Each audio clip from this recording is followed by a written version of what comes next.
Welcome to the Adoption Journey podcast. I am your host, Tarsha Smith, and today I am so excited to have Jazz with me in the real building. Welcome, Jazz. Thank you. Thank you for having me. She is an adoptive parent of two, right? Yes. And she's going to share her story and how we got there and everything. So take it away, Jazz. Take it away. Let the people know who you are. Okay. Well, I'm Jazz. I am an adopted mother of two, but I have two very different experiences. So my first experience with my son, my oldest son, I have 4 kids. Okay. So 2 adopted and then 2 are my birth children. Okay. All my children. But my first experience was more so through the the public sector. Okay. I'm sorry, I'm getting confused. No, you're fine. You're fine. Let me ask you this. Hold on. Did you adopt first or did you have your... I adopted first. I did. Okay, how did we get there? How did we get to Okay, so with my son, of course, I was married and there was some issues with fertility.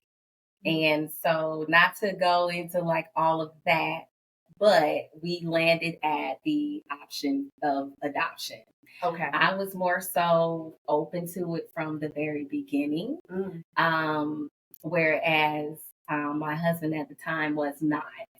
But adoption for me has always been something that I wanted to do. Don't ask me why. I just remember being a little, my younger years, something in me just always felt like, you know what, I'm going to adopt a kid and have a kid. That's just... You are the second person that has said that has ended up... You know what, I'm going to say third because my mother said the same thing. That even before she knew they were going to have fertility issues, they had already talked about adopting. Okay. So well, I just remember being, and I don't even know where this came from. I always say it probably was God speaking to me and then me not knowing it at that time. But for whatever reason, I always knew that I wanted to adopt at least one child. Okay. So I understand that you're not married to this person anymore, but do you know why he didn't want to adopt? I think it might have just been a foreign concept to him in a way. Adoption is, I don't want to say taboo because I don't feel like it's taboo, but I do feel like for most people, it's a taboo topic. I would disagree. It is definitely a taboo topic. For me, it never was. But and like I said, when I was younger, for whatever reason, once I knew what adoption was and understood the concept, it was just something that I wanted. I always said that I would do. Did you grow up around adoptees? No. You didn't know anybody? No. Okay. I don't even know where it came to me. That's why I said maybe God spoke to me and me, being, young. I didn't take it that way. But as I've gotten older, in hindsight, definitely, I feel that was just something that God whispered to me at a younger age. Okay, so now you had the fertility issues, and you ultimately did end up adopting. So what did that look like for you? So at the time, I was actually working for the state or for the sheriff's office through the state, however they had that set up, as a CPI, which is a child protective investigator. So I was investigating child abuse reports. This is what my job was. And so because of that job, I knew I did not want to go through the state to adopt a child. I knew it was an option. Okay. I knew it was so you never wanted to foster? No. I just didn't want, and most of it was simply because I did not want to go through the red tape that I knew it was going to require because I worked for. Right. So I just was like, I don't want to do that. So we landed at the option of going through a private adoption agency. Okay. So we somehow or another, my son's dad got someone at his job had used this agency. Okay. And so that's how we became acquainted with them. All right. And so we then reached out to them They gave us all the, information. We, looked through it, pondered over it, and then I started to have some reservations. Why? Because I didn't like the way, it wasn't that I didn't like the way the information was presented to me. Mm-hmm. It was the way it was presented to me, and I'll explain. So we go in, we're eager, we're excited, mm-hmm. and then they started asking us questions that just kind of was like, why would you ask me that? Like, well, do you prefer a biracial baby or all, just a for lack of better words, African American black baby? You say black because my husband's gonna get us. Okay, black baby. And I was like, a black baby? Why would you ask us that? We're two black people coming in here. Why would because some people. Well, so she explained to me. Yeah. She said, well, some people prefer what they prefer. You know, it's how she, and I said, okay, well, we prefer a black baby. We didn't have a preference of what sex the baby was going to be. Okay. And so then they started talking about the cost and, then I was okay. Like, I wanted to ask you, that's what I wanted to get to, the car. Yeah. It's a car. It's a nice car.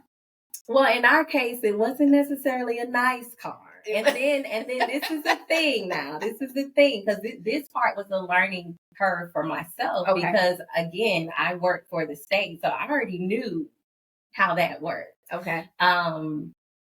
But it wasn't a nice car per se, but it was a car. It was a car. It was definitely a car. So, yes, the cost, right? So what, to me, I took it initially like, so we got to pay, how much? What? And then it further disturbed me because she went on to break it down. Like, if you want a black baby, it'll be cheaper. So I'm bothered by that, right? Because I'm like, why?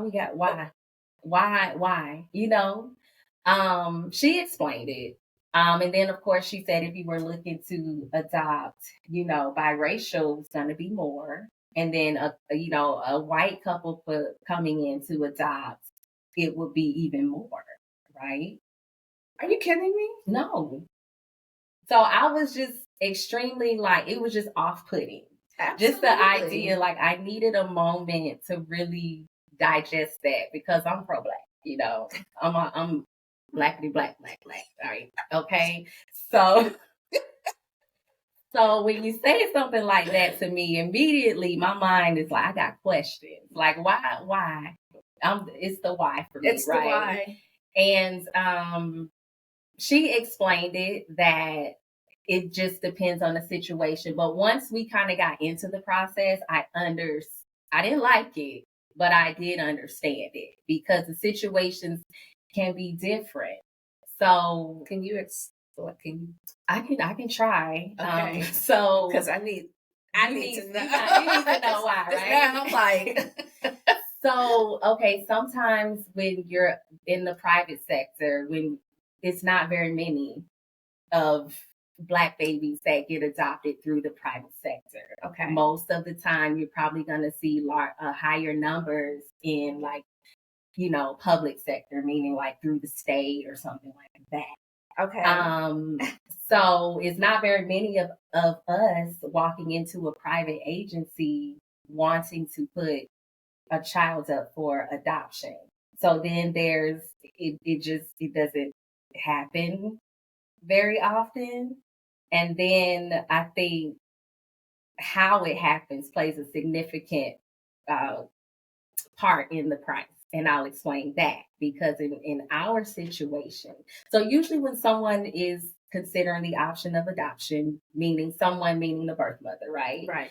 They may know that they want to put that child up for adoption from the very beginning of that pregnancy. Okay. So they may go to an agency and say, hey, I'm just found out I was pregnant, or I'm 3 months pregnant, or whatever, and I want to put my child up for adoption. the adoption agency will immediately begin working to match them with a potential family. Okay. But that mother still has to go through the duration of the pregnancy. And so that a family, whomever, if they choose each other, will incur many of the costs associated with the pregnancy. Okay. So a lot of times in our cases, our meaning Black, okay, we may not come to that decision until much later in the pregnancy or until after the child is born, which is what happened in my case. Okay. So all of that plays a factor in the price, because if the birth mother needs a place to live through the duration of her pregnancy, and there's a contract or whatever, an agreement between the birth mother and the family, then as the adoptive family, you may incur the cost of making sure that birth mother has a place to live. So you may be paying, her rent or a portion of her rent, or paying certain things. Medical. Correct. Absolutely. Transportation, if she doesn't have transportation and she needs to get back and forth to the doctor. So that plays a huge part in cost. Again, also when, it also factors into when they decide they want That is my question though, because you just said, like in your case, it was after. So what happens, like she's gone through all of that? You don't incur, though, any costs associated with that. You don't. So that's what happened in our case. So once we got past I got past this cost thing that I just didn't know really existed until then. We proceeded forward. And so, you have to fill out the application. They want you to put together a story about yourself as the adoptees or adoptive parents. They're going to run background checks. They do a home study. All of that cost. That's all factored into the cost. You're paying for that. Okay. And then the biggest thing, or could be the biggest thing, which in our case it was, is the attorney's fees. Because there's a whole legal process that people don't realize has to happen in order for an adoption to happen, a legal adoption to happen. So if you've ever dealt with an attorney, okay, like it adds up, y'all. Okay, real quick. Okay, whatever they quote you, times 2. Okay, I'm just saying. I've dealt with attorneys. Yeah. Okay. But let's go back to your ex-husband. Yes. Okay. He was not on board, and now we going through all this. Right. Is he okay? Yeah, he's on board. Now he's on. Yeah, we're here. Okay, now. We're here now. We're filling out paperwork. We're putting together. We're on board. Okay. So yes, the legal fees is a huge portion of and then depending on the situation, that's going to play into your legal as well. Okay, because you are educating the people, because I know there are people out there. I get it. I get it when you hear the cost of it, and then also the question as to why more Black people don't adopt, specifically from a private sector. It costs money. And the money is not necessarily that you're paying. You're going into a store and picking a kid, and that kid has this price tag. Like there's many different factors that related to cost. Okay. So our biggest fee was the attorney's fee, and it was a flat fee. Then we also had to pay for the home study, which means someone comes out to your home. They ask you questions. They make sure that your home is suitable to have a child. They go through your financials. They do all the things. Someone has to do that. Someone has to be paid to do that. Pay for that, right? That factors into the cost. Okay. So now we get past the paperwork and the home study and the fees. And so what happens? Are you notified that a mother has given birth? So in our case, once your home study is approved, because they were really pressing us like, yeah, go ahead and get the home study done, work on your book. Like we didn't have to do it all at one time, but they were like, just go ahead and be working on it because the agencies have people coming in and out, you know. And so let's see what happened next. We finished our home study, and immediately, once we were approved, they started reaching out with different scenarios. Hey, we have a mother. This is a scenario. They send you like a little synopsis for you to read. Are you interested? Now, you're picking the mother, or does the mother get your information and she picks? The mother gets our information, that little book that we put together when they come into the agent. At least this is how the agency we went through work. When they come in, they have all the potential prospective family, and they get to go through and read about the family. So whatever you put in the book, that's what they're looking at. Okay. And then they choose based off of whatever they like. And then and then at that point, because she chose guys, and then they reach out to us and say, hey, we have a situation or a potential, now we get to decide if we want to go forward. And in the information that they give you, they tell you, like, the birth mother also has to fill out information about her background, why she's choosing to, go the adoption route, and all anything they can get, medical, whatever. They have to provide that. So we get a chance to review that. And then we either say, we're okay. And then the way they had it set up was we would get to meet, the birth mother. So was this an open adoption? So my son, it's a semi-open adoption. What does that mean? So that means that we get to decide how much contact we want to have. And then the birth family gets to decide how much contact. And also for the first year, we had to sign a contract. And I can't forget what it's called. I think it's called a picture contract or something like that, where for the first year, we provide pictures at certain intervals, 3 months, 6 months, 9 months, like updates. As we provide that to the agency then provides those to the birth family if they ask for it. But we had to provide it. Whether they asked for it or not was, non-negotiable. Correct. We had to do it. And if they asked for it, then the agency would have it to get to them. Okay. So they called us with the potential, and we weren't, I was like, nah. No.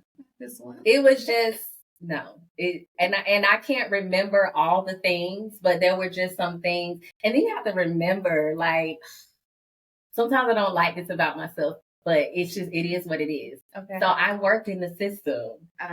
So I'm looking at it through different lenses than maybe what someone who has not had the experience of working in the system that was beneficial. Well, it definitely was beneficial, but also it was just like I couldn't take those lenses off. You know what I mean? Which is still beneficial, but I just was like, I saw what I saw, and I was like, no. And so they said, okay, no problem.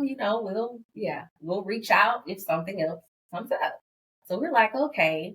So we went on vacation, and mind you, this process went very quickly. I think within 3 to 4 months that we finished our home study, like, we had our son. So it happened really fast for us. Which when you go through the public sector, meaning the state, DCF, whomever, it doesn't happen that fast sometimes. Because it was totally different with my daughter. Okay. We'll get there. We will get there. But in this case, we went on vacation. We said no, we went on about life, working, We went on a vacation, and we were on vacation joking like, oh, it'll be so funny if we come back and they call us, right? Funny, right? Okay.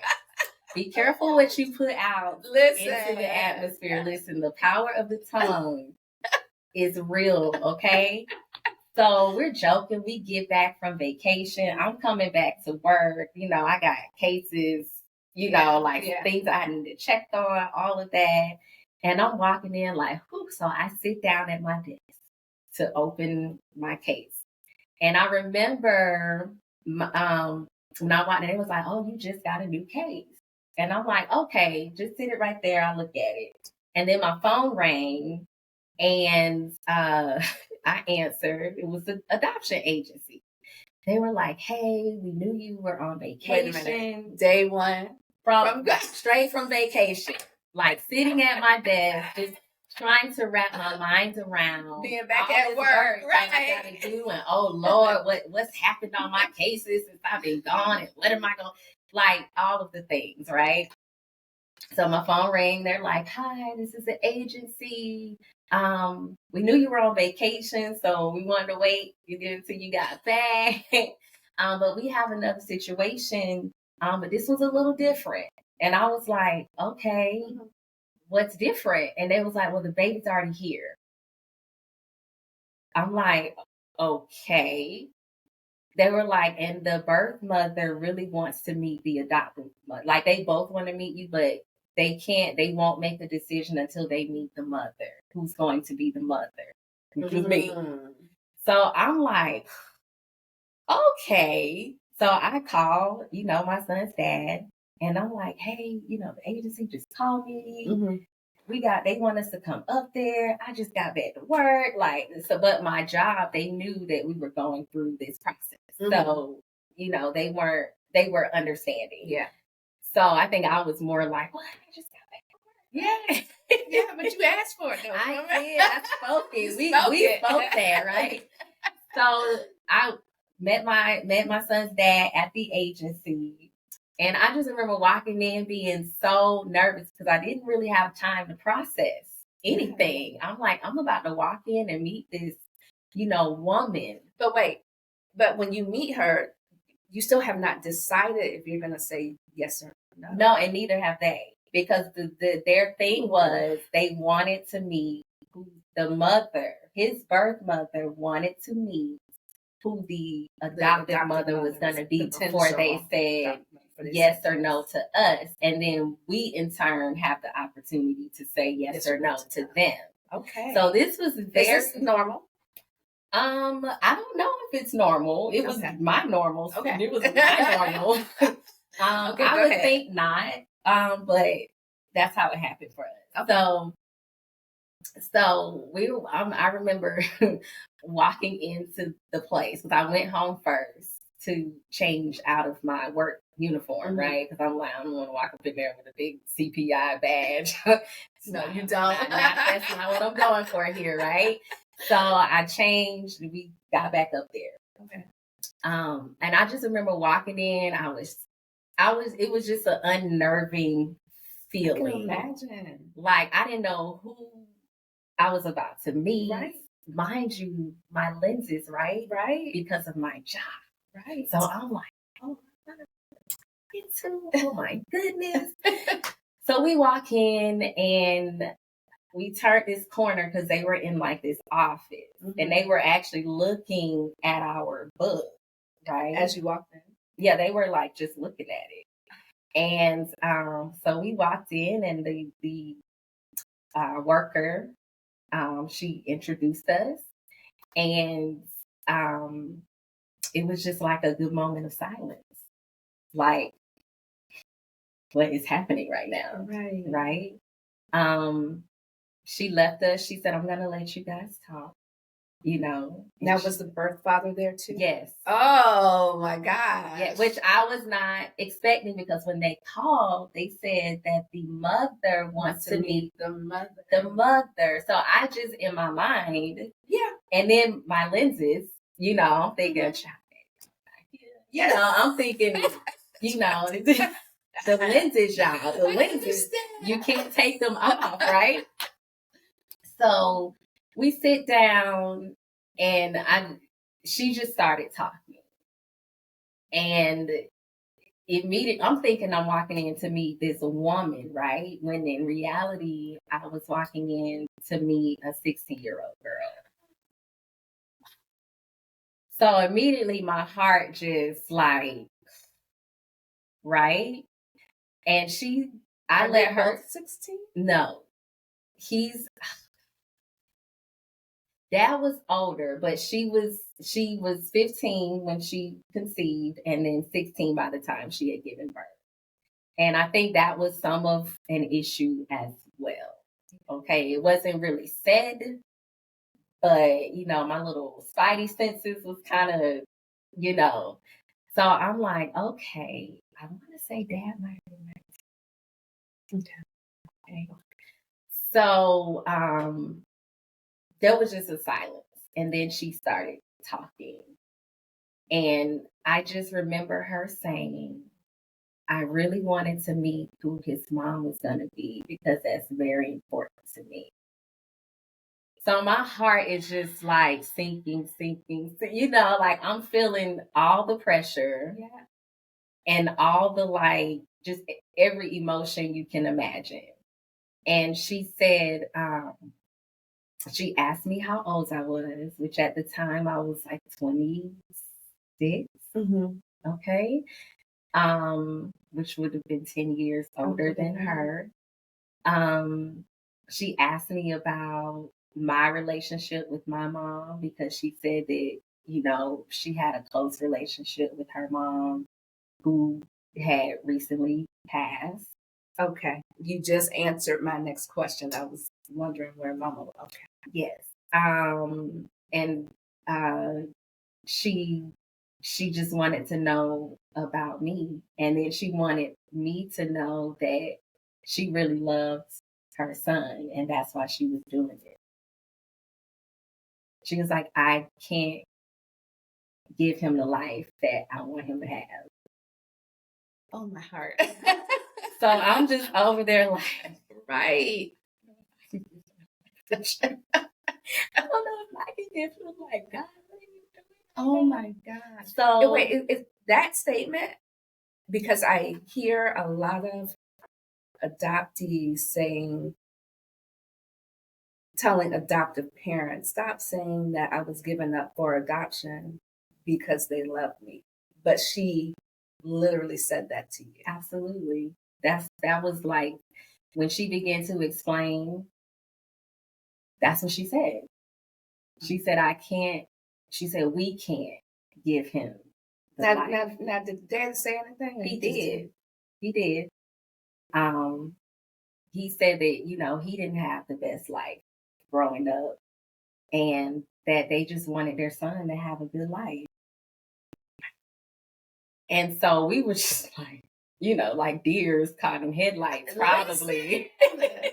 And she began to tell me about her son. And she said, he's so cute. Oh, she was like, he's so cute. She was like, he's in the hospital right now.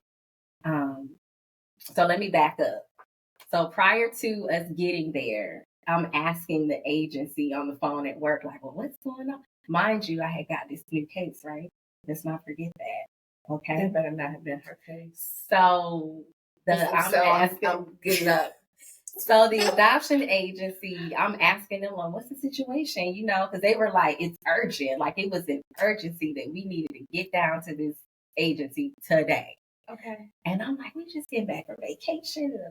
So they had told us, they said, well, he's in the hospital. He's already here, but he's in the hospital. He's 3 weeks old. So then I knew right off the bat that he wasn't a newborn. Right. He was 3 weeks old. She said he's been in the hospital. He was in the hospital. He went into the hospital over the weekend while we were on vacation. Okay.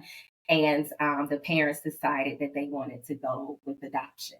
So she had him for 3 weeks. She did. Something happened. Baby had to go to the hospital. Right. And they were like, okay, we can't do this. Right. So fast forward back to us sitting there talking with her. So she's telling me like how cute he is and all, whatever she knows about her son in the 3 weeks that she's had him, right? And she said that she said he's in the hospital right now because she was just trying to explain like something was going on, like he wasn't keeping down his milk when I brought him home from the hospital. So he was losing weight, which we know babies do lose a little bit of weight right after birth. Yeah. But he had lost too much weight. Okay. To the point that obviously they felt like they needed to take him to the hospital. And so they did. And so they end up keeping him because he was he had some things going on, right? Okay. And in hindsight, honestly, they were things that because she was a young mother, she probably just did not pick up on immediately. Mm-hmm. But also, you know, nowadays, or at least my son will be 14 on Monday. But nowadays, they don't keep you in the hospital very long. Oh, no, not at all. Like, once, you know, it's all about turning the bed. Like, we need to get you out so we can get the next one in, you know. Mm-hmm. So she wasn't really there long enough for them to foresee, you know, any issues with him as well. But it turned out that he had a milk allergy. Oh. So when she went home feeding him milk, his body was rejecting it, which in turn caused, you know, domino effect. Correct. And so her being so young, she didn't, you know. So when he got to the hospital, he was like dehydrated and just had lost too much weight. So they had, you know, put it as failure to thrive, meaning that he's just not growing like he's supposed to be growing. Mm-hmm. And so we, you know, she's explaining this to me, of course, in her way. And 16-year-old. Yeah. Right? So I'm trying to like put my lenses on and piece together like what, you know, I didn't quite piece it all together until we actually got there.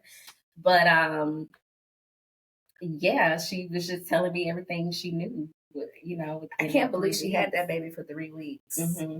And then was like, mm-hmm. Me either. That's why I'm like, is this gonna happen or not happen? So she said, well, do you want to see him? And we were like, this is a whole lot going on. And what are we in 20 minutes of it? Yes. This is a lot. So she's like, do you guys want to meet him?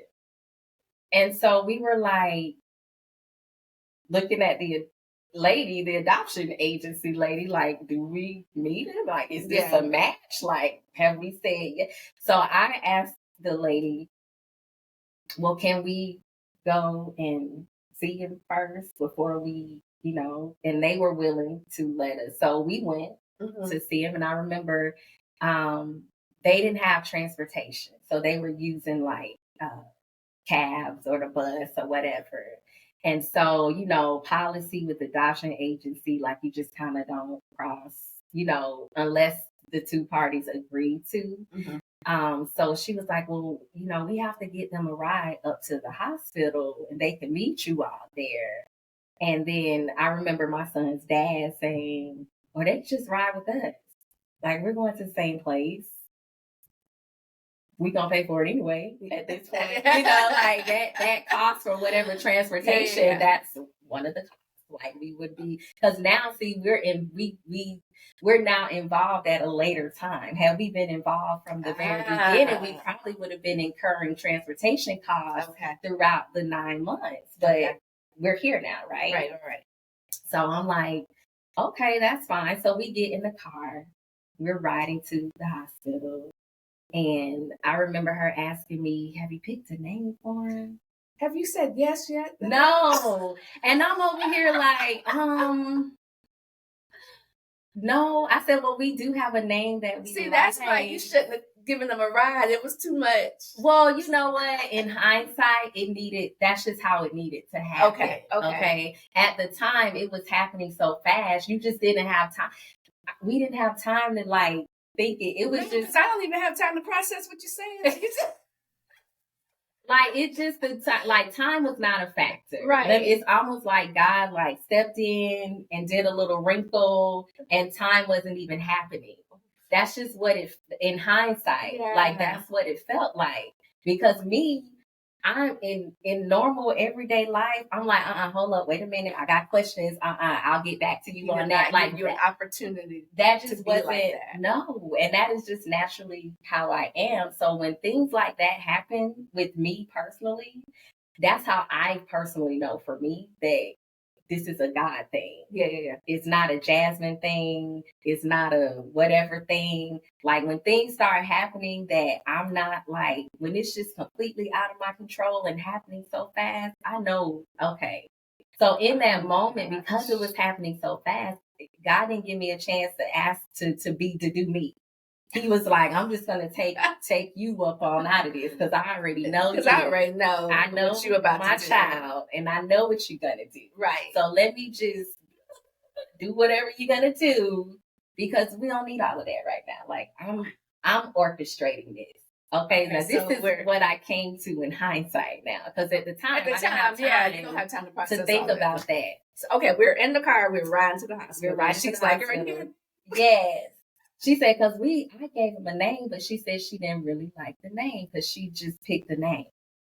So she asked, I said, well, yeah, we had a name, for if it was a boy.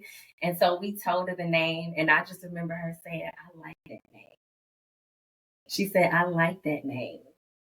And I was like, okay. So we get to the hospital and we're walking up and, I guess the adoption agency had already called the hospital to let them know that the prospective adoptive parents were coming up there. Mm-hmm. We had our IDs and we were with them.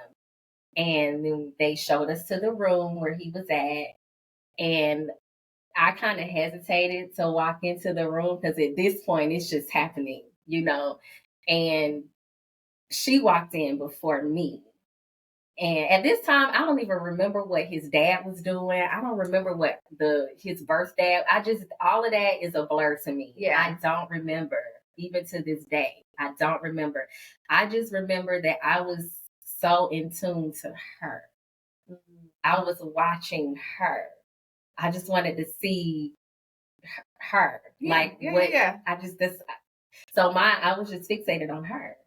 And I remember her walking into the hospital room and she started fussing like I would. She was like, why they got him on this hot clothes and take this off? And like she went into mama mode, right? Like, why is my baby, And then she picked him up and she was holding him and she was talking to him and she was like, I want to introduce you to somebody. And she was like, this is your new mommy. That's what she was saying. And I'm just standing there like, and she was like, she handed him to me. And I just fell in love. That was it for me. I was done. I'm like, oh, yeah. This is it. God. Like, I was just, I don't know what it was. She handed them to me. And then she started kind of tearing up. And she was just like, I'm doing this for him. This is for him.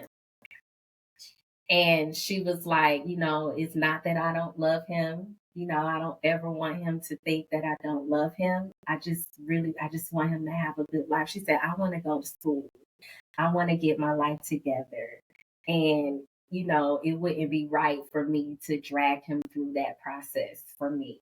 So I would feel better knowing that he was somewhere where he was being taken care of and provided for in ways, in her words. Mind you, she was 16, but I know what she's saying. Mm-hmm. And then at some point, his dad walks over and we're like, doing this number. And I promise you, we looked up and they were gone. They were gone. Yes. I mean, she gone. And I'm like, what? So here we are standing in the hospital room with this baby. The nurses are now talking to us like, okay, well, so now I'm asking the questions. Like, this happened so fast. It happened so fast. I just remember I don't remember them saying, okay, bye, see you later. Like, they were gone. They probably just left. Well, obviously, yeah.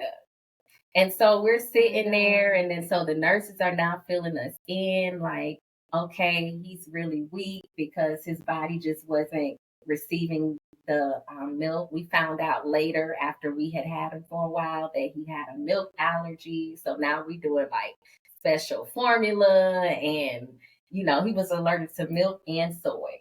So what is he gonna eat? So they're like, they put him on a formula called Neo Cake, which is still around, but it's so expensive. It's like a medically, you have to have a prescription for it to get this formula. And it's super expensive. And I remember the hospital telling the nurses saying, we're trying to get him to eat, but he was so weak, his sucking reflex was he just wasn't able to suck the bottle like he needed to. So they were showing me this little maneuver, like, oh, you gotta hold him like this, and then put the bottle here, and push up here so his reflex will kick in. And they were like, we've been doing that for him, but he needs to do it on his own. Yeah. And they were like, if he doesn't start doing it on his own by tomorrow, they're going to put a feeding tube in. The next day. Yes. And so I'm over here like, oh no, we're not doing a feeding tube. Like, we're not doing all of that. Like, boy, you got went straight mama mode. I'm like, you gonna drink this bottle. Like, so I'm up all night, me and his dad taking turns, like he's sleeping. I'm up. So we immediately like went in. But let me back up real quick. Because I want to know about this case that's sitting on your desk. I remember when we walked into the house, as we were walking in, one of my coworkers was walking out. It's like, oh, what are you doing here? Oh, I came to we called it commence. Commence your case. And I'm like, oh, what case? And they were like, the like in this room. And I was like, oh, but at the time we didn't know that was the room we were about to go into. So to bring it all back, the case that I got when I came back to work was actually the case that at the hospital had called in because, they brought him in. So it was like it would have been an investigation, like, because you got to remember, you got 2 young Black kids bringing this baby into a hospital that's not being fed, so the concerns are up. So now we have a case. But that was the case. My God. And that was totally orchestrated. Yes. So I never looked at the file when it got handed to me, so I didn't know, And so once we figured, I think I like reached out to my supervisor, like, hey, because she knew where I was going. I'm like, hey, I think that case that was mine. She was like, yeah, it was. She was like, so yeah, let me go talk to the higher ups. Like, well, how are we supposed to handle this? Because it can't be, in our unit. Like, it was a whole thing, which again goes back to me not wanting to go through the state because of all the red tape. Okay? So God funny like that. See, I might have been going through the state anyway, right? Oh my God. Like, that's just how funny he is, right? So that's the case situation. So in hindsight, he was meant for.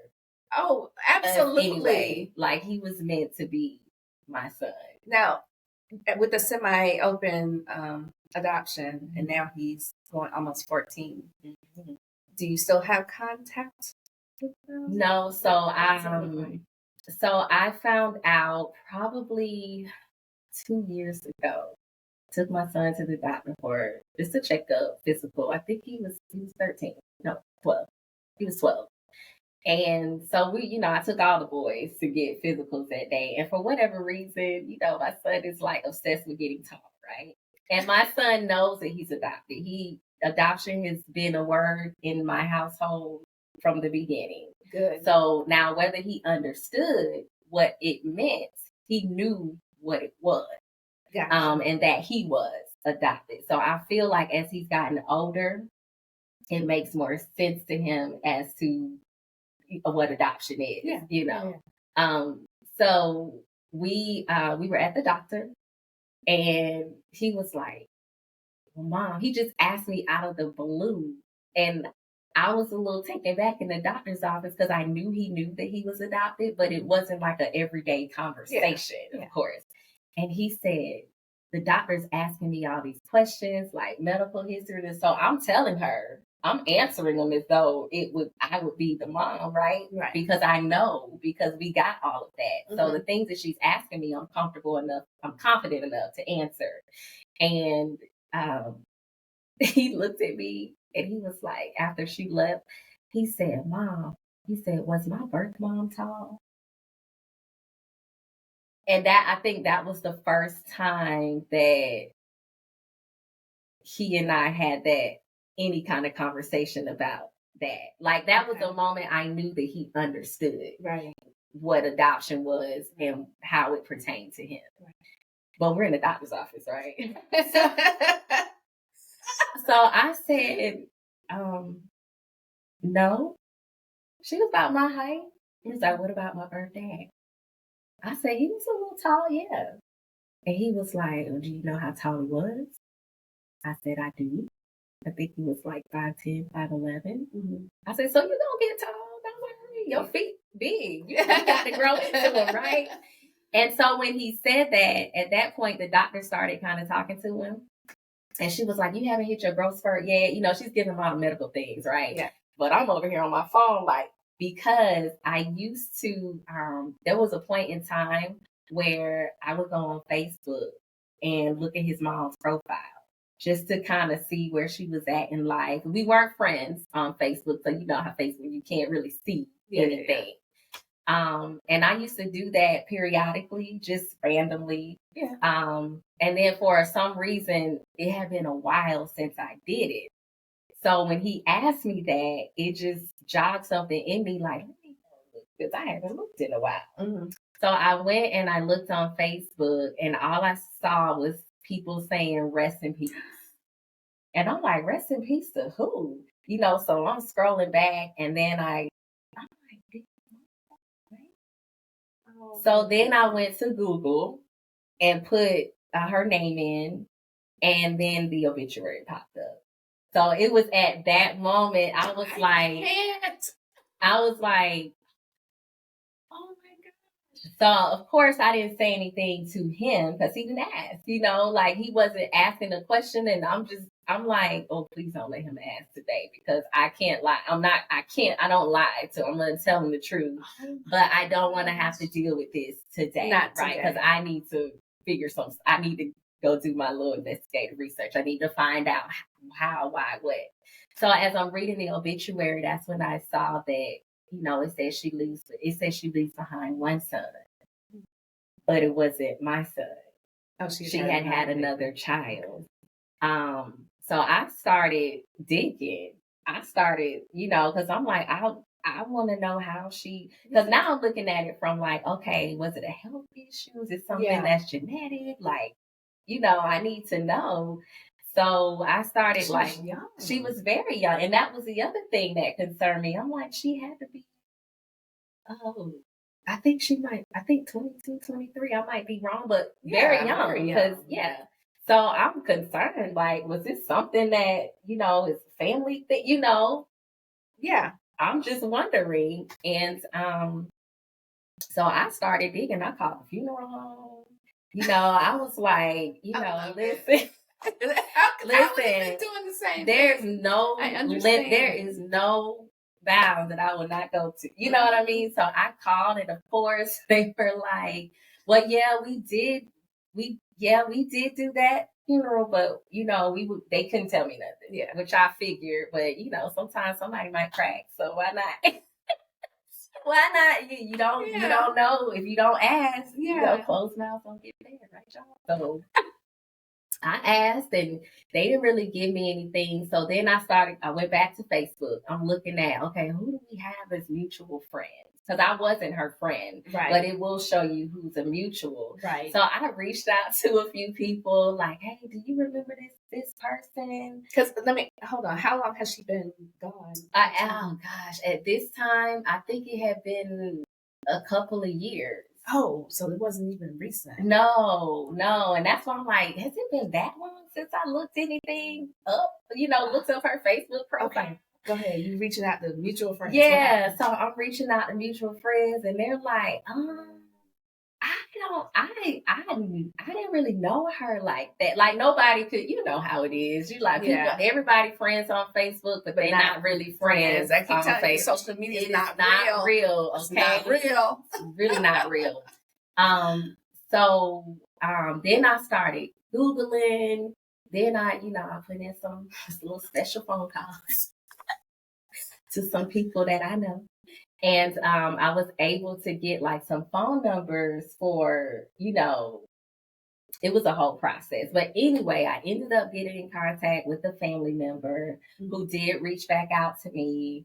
I explained who I was, and they were aware of the situation with my son. Because I was kind of tiptoeing around that too, because I didn't know if anybody even knew, and she told me what happened. And it was just based, I think his mom died of a broken heart personally. Because she said that she went to sleep and she just didn't wake up. And I'm asking, like, were there drugs involved, any of this? And she was like, no, not to my knowledge. She had just had another son. And she was going through postpartum depression. It was really bad for her. And she went to sleep one night and she didn't wake up. So to me, because I have my son, by this point I've had 2 children of my own. I've been through the postpartum depression. I know what it feels like, what it looks like, and how I just know, right? The only thing I could think is that the pressure, if she never got the healing that she needed to get therapy, from giving, my son up, and then to have another son, the depression was probably real. You know what I mean? And maybe it was just, a bit much. So I always say, and when I did eventually talk to my son, I said she had a broken heart, because. Do you, I'm sorry, I'm just trying to process. I know. Do you do the same thing for the birth dad? So I don't know where I can't, like, nothing. So, we'll cross that bridge if it comes to us, but we're not looking for that bridge. For me, it was the connection with his mom that stuck out for me when it comes to my son. I know what she expressed in her way that she wanted for him. So there's nothing that I wouldn't do to make sure that he has the best life. Now, at what point did you tell him? Oh gosh, I don't even remember. Was it soon after you? It wasn't right after. I did reach out to his dad. And at this point, me and his dad we're just at a different place. Okay. So then I was like, you know what, let me just talk to my son. Okay, because let me just talk to my child, right? And so I explained it to him. Like, remember when you asked that day when we were at the doctor and you asked me about your birth mom, and that's how I started the conversation. Okay. And, I said, well, how do you feel? Like, was that too much? Because I was like, I don't ever want to keep anything from you, but I also am never going to lie to you, because even though, the truth hurts, it's necessary. It's just necessary, because when it's a lie, or when there's a lot of hiding of information, it does way more damage. And the last thing I want to do is damage you in any kind of way. Right. So I don't even know if I feel like I'm doing the right thing by having this conversation with you. But talk to me. Like, what are you thinking? I think that you did.